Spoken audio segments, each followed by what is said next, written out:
RET 2026 आपके भविष्य का प्रवेश द्वार है और हम आपको सफलता के लिए तैयार करेंगे। बिल्कुल, ये यात्रा हमारे साथ शुरू करें।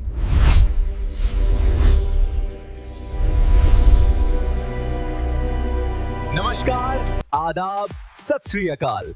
स्वागत है आप सभी का आपके अपने मानसरोवर प्लेटफॉर्म पर।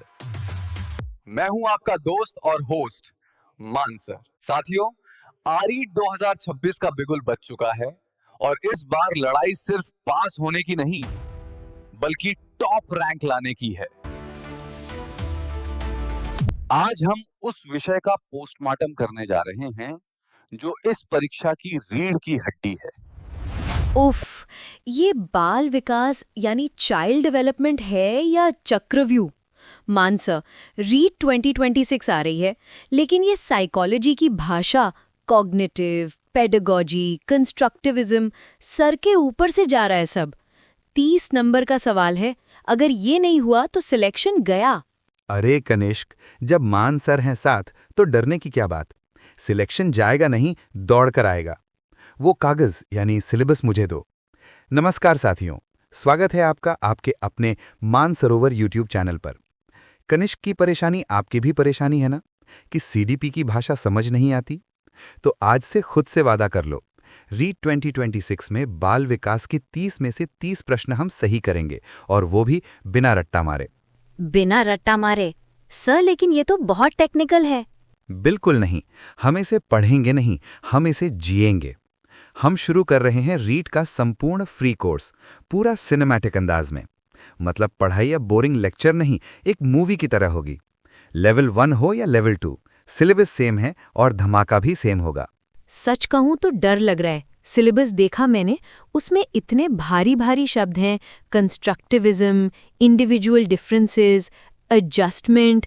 ऐसा लग रहा है जैसे किसी मेडिकल का एग्जाम देने जा रही हूं। और सर, इंग्लिश मीडियम वालों के लिए हिंदी के शब्द जैसे संज्ञानात्मक यानी कॉग्निटिव और हिंदी वालों के लिए इंग्लिश टर्म्स बहुत कंफ्यूजिंग है। कनिष्क, मेरी शेरनी, डरना मना है। आज हम इस डर का एनकाउंटर करेंगे। तुमने सही कहा, सिलेबस भारी लग सकता है, लेकिन अगर हम इसे अपनी रोजमर्रा की जिंदगी यानी डेली लाइफ से जोड़ दें तो ये गाजर के हलवे जैसा आसान हो जाएगा। आज की चर्चा में हम हर कॉन्सेप्ट को क्रिकेट, इंस्टाग्राम, शादी ब्याह और खाने पीने के उदाहरणों से समझेंगे। और हाँ, ये क्लास हमारे उस फ्री सिनेमैटिक कोर्स का टीजर है जो हम यूट्यूब पर लॉन्च कर रहे हैं। सर, ये सिनेमैटिक कोर्स क्या है? कनिष्क, आज तक तुमने किताबों में पढ़ा है कि पावलोव ने कुत्ते पर प्रयोग किया। हमारे कोर्स में तुम उस कुत्ते को एनिमेशन में लार टपकाते हुए देखोगी। हम 3D विजुअल्स और स्टोरी टेलिंग के साथ पढ़ाएंगे। लेकिन उससे पहले हमें यह समझना होगा कि हमें पढ़ना क्या है। क्या तुम तैयार हो अपनी नोटबुक्स भरने के लिए?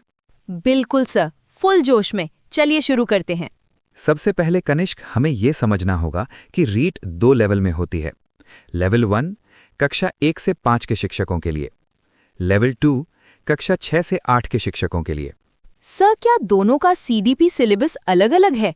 देखो, टॉपिक के नाम 90% समान है, लेकिन प्रश्नों का स्तर यानी लेवल ऑफ डिफिकल्टी और बालक की उम्र का संदर्भ अलग है। लेवल 1 में हम 6 से 11 वर्ष यानी बाल्यावस्था या चाइल्डहुड के बच्चे पर फोकस करते हैं। लेवल 2 में हम 11 से 14 वर्ष यानी किशोरावस्था या एडोलेसेंस के बच्चे पर फोकस करते हैं। मैं तुम्हें सलाह दूंगा कि हम तैयारी लेवल 2 के स्तर की करेंगे।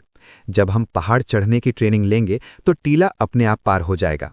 इसे हम गोल्ड स्टैंडर्ड प्रिपरेशन कहते हैं। कनिष्क, सिलेबस की पहली यूनिट है बाल विकास यानी चाइल्ड डेवलपमेंट। इसमें सबसे पहला टॉपिक है concept of growth and development यानी वृद्धि और विकास की संकल्पना। वृद्धि बनाम विकास यानी ग्रोथ वर्सेस डेवलपमेंट। तो सर, शुरुआत कहाँ से करें? सिलेबस की पहली यूनिट क्या कहती है? पहली यूनिट ही हमारे पूरे भवन की नींव है। इसका नाम है बाल विकास संकल्पना, सिद्धांत और आयाम। यहां से लगभग 6 से 8 प्रश्न पूछे जाते हैं। चलो इसे डिकोड करते हैं। नेक्स्ट है वृद्धि और विकास, मतलब ग्रोथ एंड डेवलपमेंट। सर, अक्सर हम वृद्धि और विकास को एक ही समझ लेते हैं। क्या इनमें कोई अंतर है? जमीन आसमान का अंतर है कनिष्क, और एग्जामिनर यही तुम्हें फंसाता है। देखो, वृद्धि यानी ग्रोथ का मतलब है तुम्हारे शरीर का बढ़ना, कद, वजन, आकार। ये मात्रात्मक यानी क्वांटिटेटिव है। इसे तुम माप सकते हो, जैसे कनिष्क तुम्हारी हाइट 5 फीट 8 इंच है। ये वृद्धि है, ये एक समय बाद रुक जाती है, मतलब किशोरावस्था के बाद। वहीं विकास यानी डेवलपमेंट एक निरंतर चलने वाली प्रक्रिया है, गर्भ से कब्र तक, यानी वूम टू टूम्ब। ये मात्रात्मक भी है और गुणात्मक यानी क्वालिटेटिव भी। इसमें तुम्हारा मानसिक, सामाजिक, संवेगात्मक बदलाव शामिल है, जैसे कनिष्क तुम पहले से ज्यादा समझदार हो गई हो। ये विकास है। मतलब वृद्धि सिर्फ शारीरिक है और विकास सर्वांगीण है। बिल्कुल सही। वृद्धि विकास का ही एक छोटा हिस्सा है। विकास बिना वृद्धि के भी हो सकता है। सोचो, एक व्यक्ति की हाइट 20 साल बाद नहीं बढ़ती, लेकिन उसकी बुद्धि और अनुभव 60 साल तक बढ़ते रहते हैं। चलो इसे क्रिकेट के उदाहरण से समझते हैं। कल्पना करो, एक क्रिकेटर है, मान लो एक युवा तेज गेंदबाज। वृद्धि यानी ग्रोथ, जब वो 15 साल का था उसकी हाइट 5 फीट 6 इंच थी। 18 साल का हुआ तो 6 फीट हो गई, उसके डोल शोल बन गए। ये शारीरिक है, इसे तुम इंची टेप से नाप सकते हो। ये मात्रात्मक यानी क्वांटिटेटिव है। अब सोचो, 18 साल की उम्र में उसकी हाइट बढ़नी बंद हो गई, क्या उसका खेल सुधरना बंद हो गया? नहीं। 25 साल की उम्र में उसने यॉर्कर फेंकना सीखा, 28 में स्विंग कंट्रोल की। ये उसकी क्षमता यानी एबिलिटी और परिपक्वता यानी मैच्योरिटी है। ये गुणात्मक यानी क्वालिटेटिव है। चलो वृद्धि और विकास में मोटा मोटा अंतर देखते हैं। पहला है विशेषता, दूसरा वृद्धि यानी ग्रोथ, तीसरा विकास यानी डेवलपमेंट। स्वरूप, वृद्धि केवल शारीरिक परिवर्तन है, विकास संपूर्ण परिवर्तन है, जैसे शारीरिक, मानसिक, संवेगात्मक। नेक्स्ट, मापन, वृद्धि को मापा जा सकता है, जैसे केजी और इंचेस में। विकास को अनुभव किया जा सकता है, ये बिहेवियर है। अगला, समय सीमा यानी टाइमलाइन, वृद्धि एक समय बाद रुक जाती है, यानी मैचुरेशन पर। विकास जीवन भर चलता है, यानी वोम टू टूम्ब। और लास्ट, संबंध यानी रिलेशन, वृद्धि विकास का एक छोटा हिस्सा है। विकास व्यापक यानी कॉम्प्रिहेंसिव है, वृद्धि इसमें शामिल है। ओहो, मतलब मेरी हाइट का रुक जाना वृद्धि का रुकना है, लेकिन मेरा रीट की तैयारी करना और समझदार होना विकास है, जो बुढ़ापे तक चलेगा। बिल्कुल सटीक। विकास गर्भ से कब्र तक चलने वाली प्रक्रिया है। इसमें 4 मुख्य डोमेन हैं। फिजिकल यानी शारीरिक, शरीर का बढ़ना। कॉग्निटिव यानी संज्ञानात्मक, दिमाग का बढ़ना, सोचना, तर्क करना। सोशल यानी सामाजिक, लोगों से घुलना मिलना। इमोशनल मतलब संवेगात्मक, भावनाओं जैसे गुस्सा, प्रेम को कंट्रोल करना। अब आते हैं विकास के सिद्धांत यानी प्रिंसिपल्स ऑफ डेवलपमेंट पर। रीट में यहां से पक्का 1-2 सवाल आते हैं। इसे याद रखने के लिए रट्टा नहीं मारना है, बस अपने शरीर को देखो। सिद्धांत 1, निरंतरता का सिद्धांत यानी प्रिंसिपल ऑफ कंटिन्यूटी। विकास कभी नहीं रुकता, ये धीमा हो सकता है लेकिन रुकता नहीं, जैसे कछुआ धीरे धीरे चलता रहता है।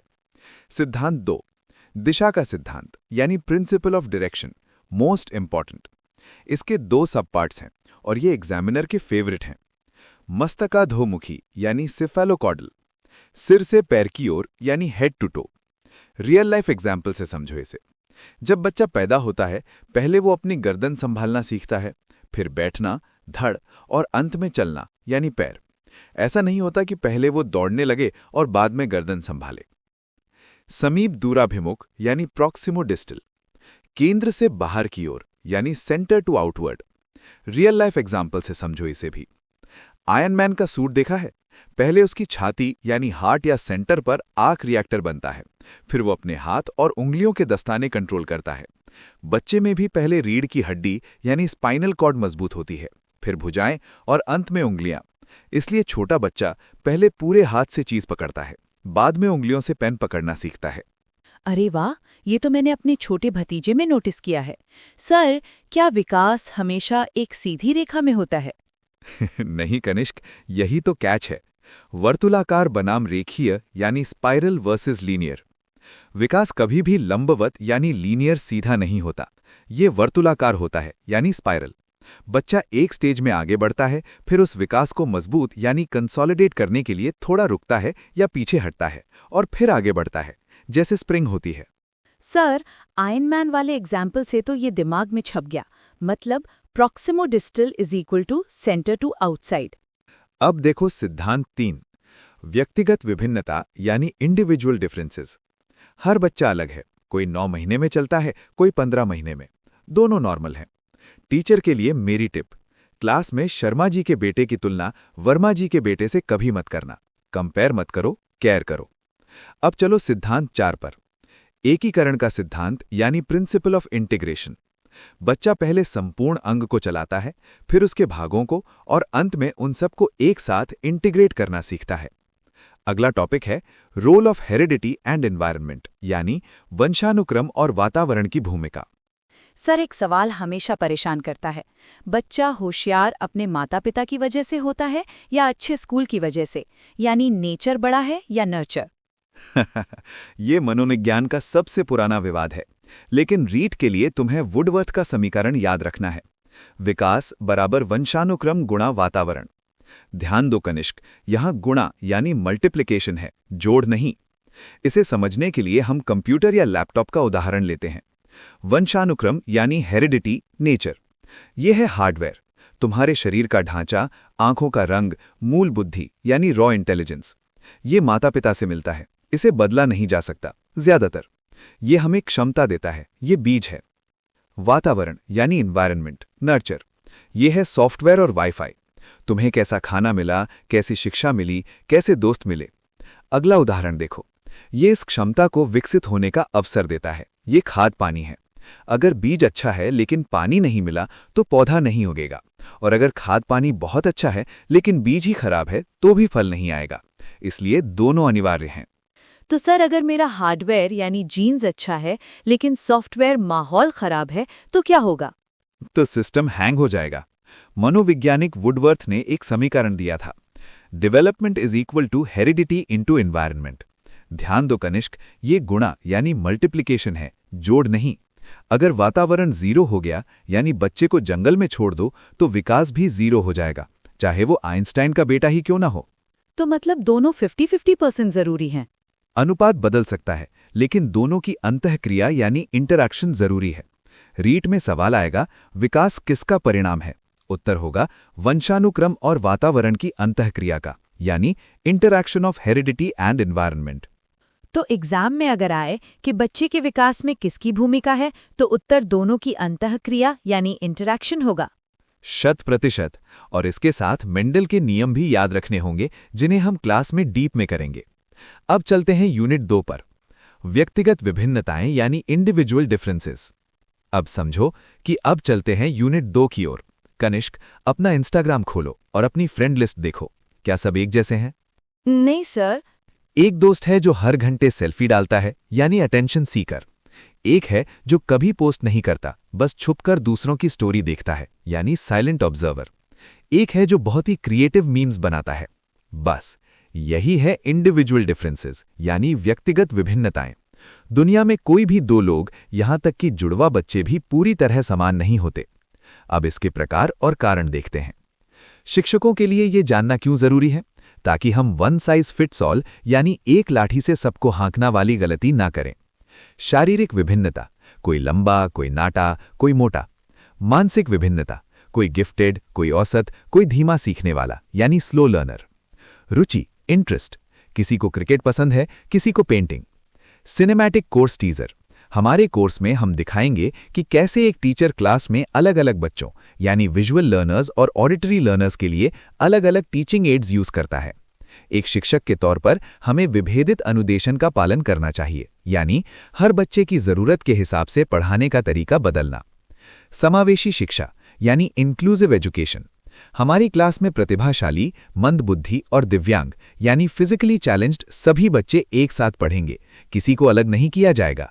नेक्स्ट है व्यक्तित्व यानी पर्सनालिटी, मुखौटा से परे। व्यक्तित्व शब्द लैटिन भाषा के परसोना से बना है, जिसका मतलब है मास्क यानी मुखौटा। लेकिन मनोविज्ञान में ये मुखौटा नहीं, बल्कि इंसान का संपूर्ण व्यवहार यानी टोटल बिहेवियर है। इसमें देखो फ्रॉइड का मनोविश्लेषणवाद यानी psycho analysis theory. Sigmund Freud को मनोविज्ञान का बाहुबली समझो। उन्होंने कहा कि हमारा मन एक बर्फ के पहाड़ यानी आइसबर्ग जैसा है। 90% पानी के नीचे यानी अचेतन मतलब अनकॉन्शियस, और 10% ऊपर यानी चेतन यानी कॉन्शियस। उन्होंने व्यक्तित्व के 3 हिस्से बताए, इड यानी इदम, द डेविल या राक्षस। ये सुखवादी यानी प्लेजर प्रिंसिपल है। इड कहेगा, कनिष्क वो रसगुल्ला उठाओ और खा लो, अभी के अभी, पैसे नहीं है तो क्या हुआ, चोरी कर ले, इसे बस मजा चाहिए। सुपर एगो यानी परम अहम, द एंजल या साधु, ये नैतिकता यानी मोरालिटी प्रिंसिपल है।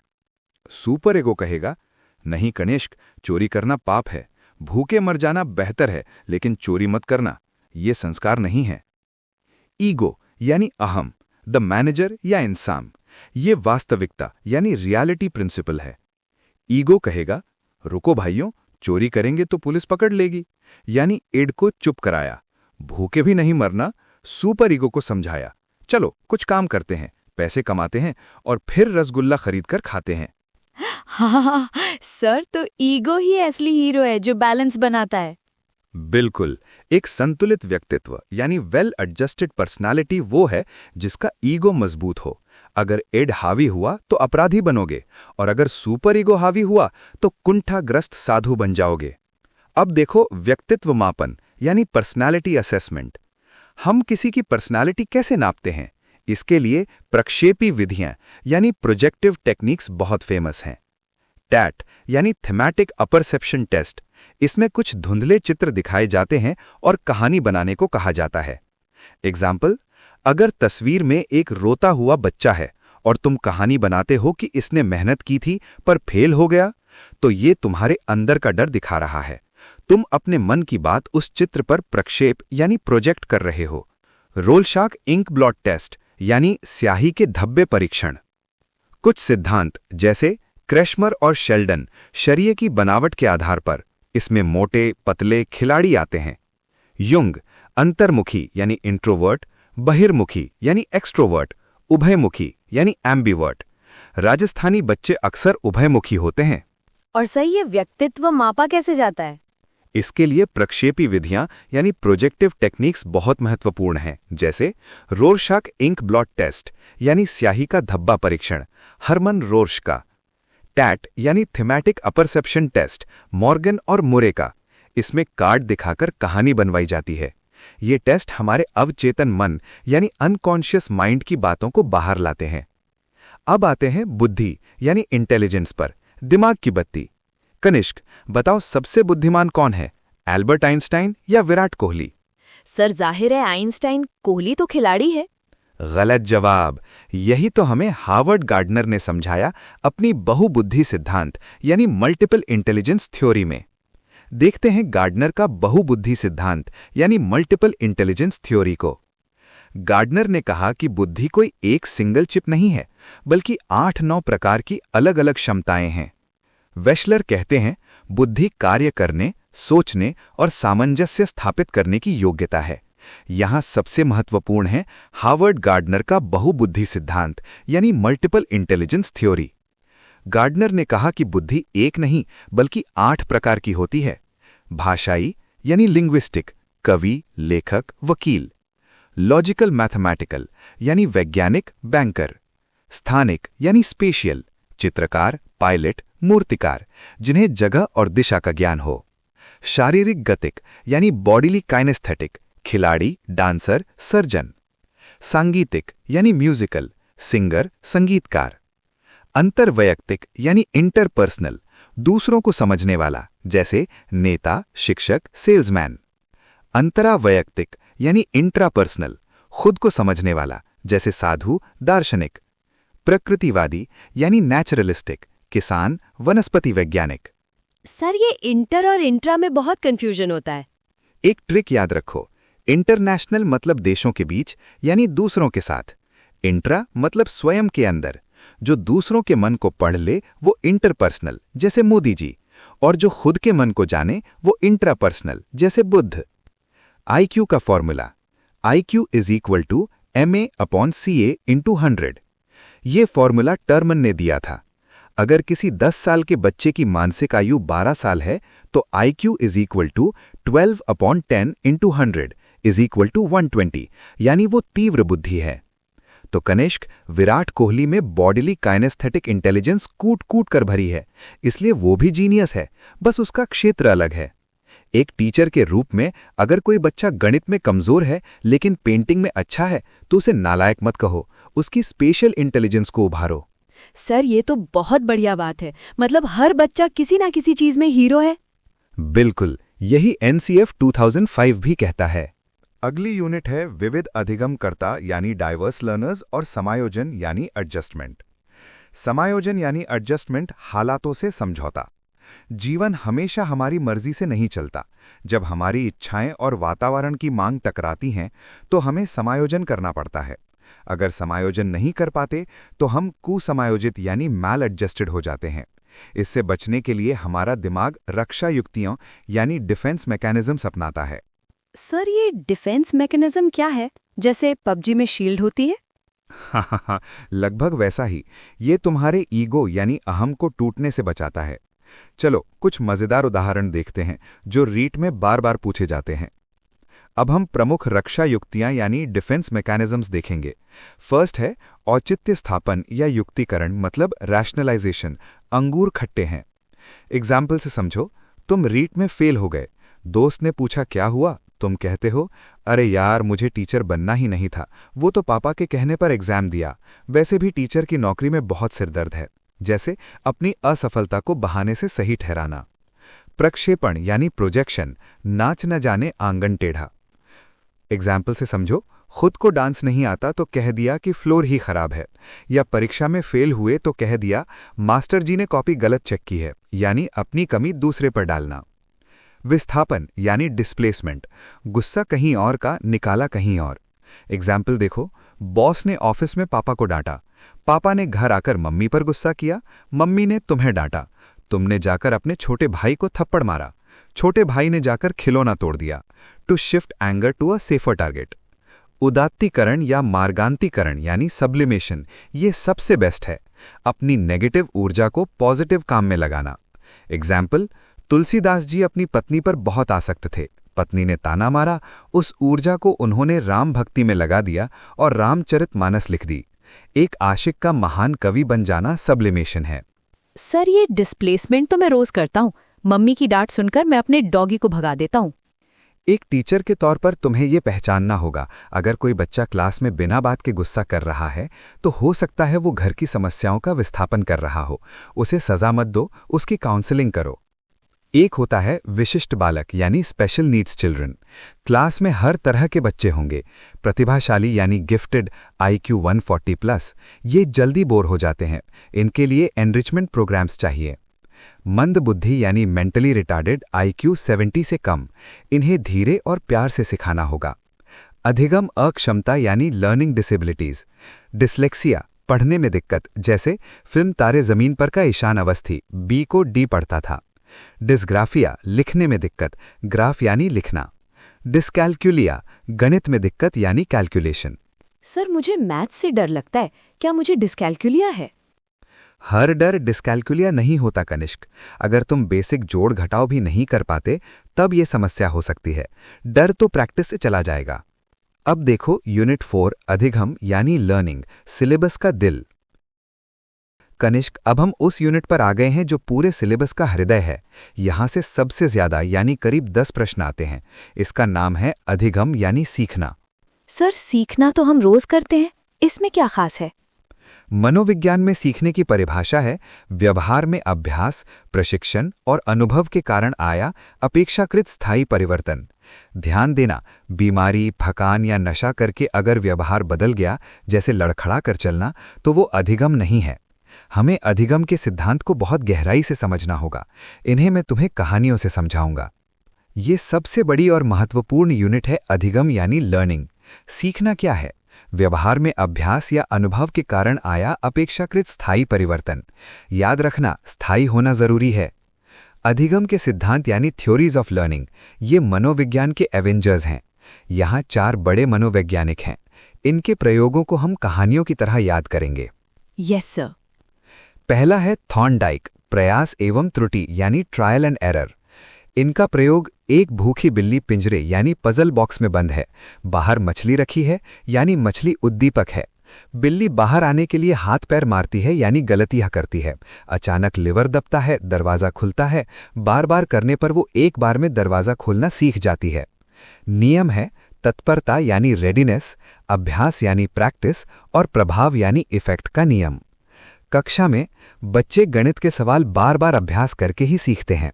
अगर सही करने पर पुरस्कार यानी प्रभाव मिले तो जल्दी सीखते हैं। नियम देखो, तत्परता यानी लॉ ऑफ रेडीनेस। आप घोड़े को तालाब तक ले जा सकते हैं, लेकिन पानी पीने के लिए मजबूर नहीं कर सकते। जब तक बच्चा तैयार नहीं है वो नहीं सीखेगा। अभ्यास यानी लॉ ऑफ प्रैक्टिस, करत करत अभ्यास के। प्रभाव यानी लॉ ऑफ इफेक्ट, अगर परिणाम सुखद है यानी मछली मिली तो सीखना पक्का होगा। अगर करंट लगता तो बिल्ली दोबारा नहीं करती। रियल लाइफ की तरह देखो, वीडियो गेम, तुम बॉस लेवल पार करने की कोशिश करते हो, 10 बार मरते हो यानी ट्रायल एंड एरर, फिर एक ट्रिक पता चलती है, इंसाइट या लर्निंग। लेवल पार होने पर जो खुशी यानी इफेक्ट मिलती है वही तुम्हें अगला लेवल खेलने को प्रेरित करती है। दूसरा है पावलोव, शास्त्रीय अनुबंधन यानी क्लासिकल कंडीशनिंग। इनका प्रयोग कुत्ता, घंटी और खाना पर था। प्रयोग देखो, कुत्ते को खाना दिया, लार आई, फिर घंटी बजाई, प्लस खाना दिया, लार आई। कुछ दिन बाद सिर्फ घंटी बजाई, लार आ गई यानी सीआर। डिकोडिंग, कुत्ता घंटी से अनुबंधित यानी कंडीशन्ड हो गया। कक्षा में जब टीचर क्लास में आता है यानी घंटी या संकेत, तो बच्चे शांत हो जाते हैं। ये डर या सम्मान का अनुबंधन है। स्कूल की घंटी बजते ही बैग पैक करना भी यही है। खाना यानी यूसीएस, लार यानी यूसीआर, नेचुरल है। घंटी यानी सीएस प्लस खाना यानी यूसीएस, लार। घंटी यानी सीएस, लार यानी सीआर, सीखा हुआ। रियल लाइफ जैसे स्कूल की घंटी, दोपहर 1:59 पर तुम्हें भूख नहीं लगी। जैसे ही 2 बजे टन टन टन की आवाज आई, तुम्हारे मुंह में पानी आ गया। क्यों? क्योंकि तुम्हारा दिमाग घंटी और लंच बॉक्स के बीच अनुबंधन यानी कंडीशनिंग कर चुका है। अनदर एग्जाम्पल, तुम्हारे फोन की नोटिफिकेशन टोन, जैसे ही टिंग बजता है हाथ अपने आप जेब में जाता है। तुम पावलाव के कुत्ते बन चुके हो। तीसरा है बीएफ स्किनर, क्रिया प्रसूत अनुबंधन यानी स्किनर ऑपरेंट कंडीशनिंग। इनका प्रयोग चूहे और कबूतर पर था। इसका कीवर्ड है पुनर्बलन यानी रीइंफोर्समेंट। स्किनर कहते हैं प्राणी पहले क्रिया करता है, फिर उसे रिजल्ट मिलता है। प्रयोग, चूहा लिवर दबाता है तो उसे खाना मिलता है। यहां क्रिया पहले है, फल यानी रीइंफोर्समेंट बाद में। धनात्मक यानी पॉजिटिव रीइंफोर्समेंट, इनाम देना, पुरस्कार, तारीफ, जैसे होमवर्क करने पर चॉकलेट। इससे व्यवहार बढ़ता है, जैसे सजा नहीं है। ऋणात्मक यानी नेगेटिव रीइंफोर्समेंट, मुसीबत हटाना, शोर बंद करना, डांट हटाना। ध्यान रखना, ये भी व्यवहार बढ़ाता है, सजा नहीं है। कक्षा में बच्चे ने होमवर्क किया, टीचर ने वेरी गुड कहा, बच्चा अब रोज होमवर्क करेगा। सर, तो नेगेटिव रीइंफोर्समेंट और सजा यानी पनिशमेंट एक ही है? खबरदार, ये गलती मत करना। रीइंफोर्समेंट चाहे नेगेटिव हो या पॉजिटिव, व्यवहार को बढ़ाता है। पनिशमेंट व्यवहार को घटाता है, जैसे थप्पड़ मारना, ताकि बच्चा दोबारा गाली न दे। स्किनर सजा के खिलाफ थे। सर, ये नेगेटिव रीइंफोर्समेंट और दंड यानी पनिशमेंट में क्या अंतर है? दोबारा बताओ। बहुत बढ़िया सवाल। दंड यानी पनिशमेंट व्यवहार को घटाता है, जैसे पीटना, ताकि बच्चा शरारत न करे। ऋणात्मक पुनर्बलन व्यवहार को बढ़ाता है, किसी बुरी चीज को हटाकर, जैसे सीट बेल्ट ना लगाने पर गाड़ी का बीप करना। बीप बंद करने के लिए तुम सीट बेल्ट लगा लेते हो। एक है संज्ञानवाद और निर्मितिवाद यानी कॉग्निटिविज्म एंड कंस्ट्रक्टिविज्म, पियाजे और वाइगॉट्स्की। ये आधुनिक शिक्षा का आधार है। जीन पियाजे ये कहते हैं बच्चा नन्हा वैज्ञानिक है, वो ज्ञान का निर्माण खुद करता है। टर्म्स, स्कीमा यानी दिमाग की फाइल, आत्मसातकरण यानी असिमिलेशन, समायोजन यानी अकोमोडेशन। पियाजे कहते हैं बच्चे नन्हे वैज्ञानिक हैं जो अपनी दुनिया की समझ का निर्माण सक्रिय रूप से करते हैं। इन्होंने विकास की 4 अवस्थाएं दी। पहली, संवेदीगामक यानी सेंसरी मोटर, 0 से 2 वर्ष। वस्तु स्थायित्व यानी ऑब्जेक्ट परमानेंस, खिलौना छुपा देने पर भी बच्चा जानता है कि वो मौजूद है। दूसरी, पूर्व संक्रियात्मक यानी प्री ऑपरेशनल, 2 से 7 वर्ष। जीववाद यानी एनिमिज्म, गुड़िया को दर्द होता है।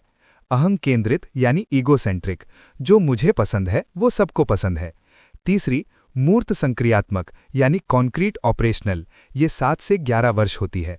संरक्षण यानी कंजर्वेशन, गिलास का आकार बदलने पर पानी की मात्रा नहीं बदलती। तर्क की शुरुआत, लेवल 1 के लिए सबसे महत्वपूर्ण। और लास्ट, अमूर्त संक्रियात्मक यानी फॉर्मल ऑपरेशनल, 11 से 15 वर्ष।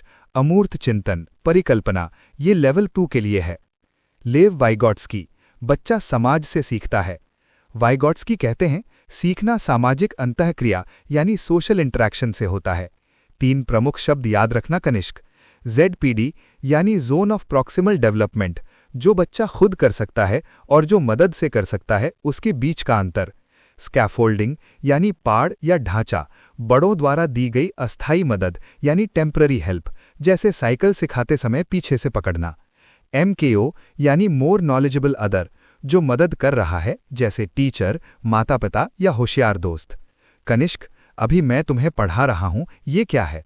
सर, ये स्कैफोल्डिंग है। आप मेरी मदद कर रहे हैं ताकि मैं ZPD पार करके रीट क्लियर कर सकूं। शाबाश, तुम तो समझ गए। अधिगम के कुछ इंपॉर्टेंट पहलू भी हैं, जैसे अधिगम वक्र भी पूछे जाते हैं। जब सीखना रुक जाए तो उसे अधिगम का पठार यानी प्लेटो ऑफ लर्निंग कहते हैं। ये थकान या रुचि की कमी से होता है। और हाँ, अभिप्रेरणा अधिगम का गोल्डन रोड है। आंतरिक यानी इंट्रिंसिक, अपनी खुशी के लिए पढ़ना सबसे अच्छा। बाह्य यानी एक्सट्रिंसिक, पास होने या चॉकलेट के लिए पढ़ना। अब चलते हैं नेक्स्ट यूनिट पर, शिक्षण अधिगम प्रक्रिया यानी टीचिंग लर्निंग प्रोसेस और कानूनी प्रावधान। ये सेक्शन सबसे ज्यादा स्कोरिंग है क्योंकि यहाँ फैक्ट्स हैं। 10.1 राष्ट्रीय पाठ्यचर्या की रूपरेखा 2005 यानी NCF 2005। ये हमारे क्लासरूम का संविधान है। अध्यक्ष प्रोफेसर यशपाल, इसे अपडेट रखना है। मुख्य नारा, शिक्षा बिना बोझ के यानी लर्निंग विदाउट बर्डन। NCF के 5 मार्गदर्शी सिद्धांत यानी गाइडिंग प्रिंसिपल्स। ज्ञान को स्कूल के बाहर के जीवन से जोड़ना, यानी सिर्फ किताब में आम मत पढ़ाओ, असली आम दिखाओ। रटंत प्रणाली से मुक्ति यानी रट्टा मारना पाप है। पाठ्यचर्या पाठ्यपुस्तक केंद्रित न हो, यानी किताब के अलावा स्पोर्ट्स, ड्रामा भी हो। परीक्षा को लचीला बनाना यानी कक्षा गतिविधि से जोड़ना। राष्ट्रीय मूल्यों के प्रति आस्थावान विद्यार्थी तैयार करना। सर, मतलब टीचर को अब डंडा लेकर नहीं पढ़ाना? बिल्कुल नहीं। NCF कहता है कि टीचर एक सुविधादाता यानी फैसिलिटेटर है। तुम बस गाइड हो, बच्चे को खुद सीखने दो। शिक्षा का अधिकार अधिनियम 2009, RTE एक्ट 2009, ये कानून है, इसे मानना बाध्यकारी है। लागू 1 अप्रैल 2010 पूरे भारत में, J&K को छोड़कर उस समय में। इसमें अधिकार 6 से 14 वर्ष के बच्चों को निःशुल्क और अनिवार्य शिक्षा। धारा 12(1)(c) प्राइवेट स्कूलों को भी 25% सीटें गरीब बच्चों के लिए यानी EWS के लिए आरक्षित करनी होंगी। धारा 17 बच्चे को शारीरिक या मानसिक दंड देना मना है यानी मुर्गा बनाना मना है। धारा 28 सरकारी टीचर प्राइवेट ट्यूशन नहीं पढ़ा सकता। कार्य दिवस और घंटे, प्राथमिक 1 से 5 200 दिन या 800 घंटे, उच्च प्राथमिक 6 से 8 220 दिन या 1000 घंटे। शिक्षक के लिए सप्ताह में न्यूनतम 45 घंटे तैयारी के घंटे मिलाकर। ये सवाल रीट में 10 बार आ चुका है। बिल्कुल सर। क्रियात्मक अनुसंधान यानी एक्शन रिसर्च, ये टॉपिक सिर्फ शिक्षकों के लिए है। वैज्ञानिक प्रयोगशाला में जो करते हैं वो मौलिक अनुसंधान यानी फंडामेंटल रिसर्च है, लेकिन एक टीचर अपनी क्लास की तत्काल समस्या यानी इमीडिएट प्रॉब्लम सुलझाने के लिए जो करता है वो एक्शन रिसर्च है। उदाहरण, समस्या, मेरी क्लास के बच्चे लंच के बाद सो जाते हैं। अनुसंधान, समस्या की पहचान की, कारण सोचा, शायद लंच भारी करते हैं या पंखा नहीं चल रहा। एक्शन लिया, लंच के बाद एक गेम खिलवाया, रिजल्ट देखा, बच्चे एक्टिव हो गए। ये एक्शन रिसर्च है। इसका उद्देश्य सिद्धांत बनाना नहीं बल्कि कार्यप्रणाली में सुधार यानी इम्प्रूवमेंट इन प्रैक्टिस है। जी सर, समझ गई। सतत एवं व्यापक मूल्यांकन यानी CCE। पुराने जमाने में साल के अंत में एक परीक्षा होती थी, पास या फेल यानी पोस्टमार्टम जैसा। अब हम CCE यानी सतत एवं व्यापक मूल्यांकन करते हैं। सतत यानी कंटिन्यूअस, पूरे साल चलने वाला। व्यापक यानी कॉम्प्रिहेंसिव, केवल पढ़ाई यानी स्कोलास्टिक नहीं बल्कि खेल, संगीत, व्यवहार यानी कोस्कोलास्टिक भी। रचनात्मक यानी फॉर्मेटिव, सीखने के लिए आकलन, क्लास के दौरान फीडबैक देना यानी 40% वेटेज। योगात्मक यानी समेटिव, सत्र के अंत में यानी वार्षिक परीक्षा, पास या फेल के लिए यानी 60% वेटेज। मूल्यांकन के प्रकार, रचनात्मक मूल्यांकन यानी फॉर्मेटिव असेसमेंट FA, पढ़ाते समय जैसे क्विज, चर्चा, ये सुधार के लिए होता है, जैसे खाना बनाते समय नमक चखना, 40% वेटेज। योगात्मक मूल्यांकन यानी समेटिव असेसमेंट SA, सत्र के अंत में यानी वार्षिक परीक्षा, ये निर्णय के लिए होता है, जैसे मेहमानों को खाना परोसना, 60% वेटेज। राष्ट्रीय शिक्षा नीति 2020 NEP 2020 game changer. Kanishk, REET 2026 में NEP 2020 के सवाल गेम चेंजर होंगे। ये सबसे नया है। नया ढांचा 5+3+3+4, पुराना 10+2 खत्म। फाउंडेशनल 5, 3 साल आंगनवाड़ी प्लस कक्षा 1 से 2 यानी उम्र 3 से 8, खेल आधारित।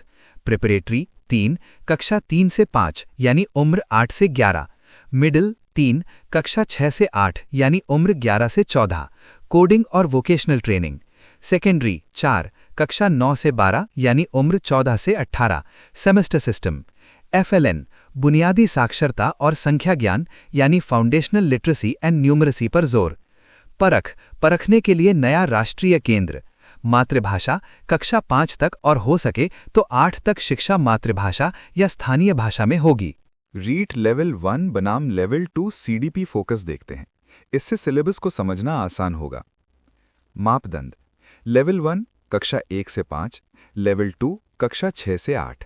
बालक की आयु, लेवल 1 के लिए 6 से 11 वर्ष बाल्यावस्था, लेवल 2 के लिए 11 से 14 वर्ष किशोरावस्था। कठिनाई स्तर, लेवल 1 में कठिनाई स्तर तथ्यात्मक और सरल वैचारिक होगा, लेवल 2 में कठिनाई स्तर विश्लेषणात्मक और अनुप्रयोग आधारित।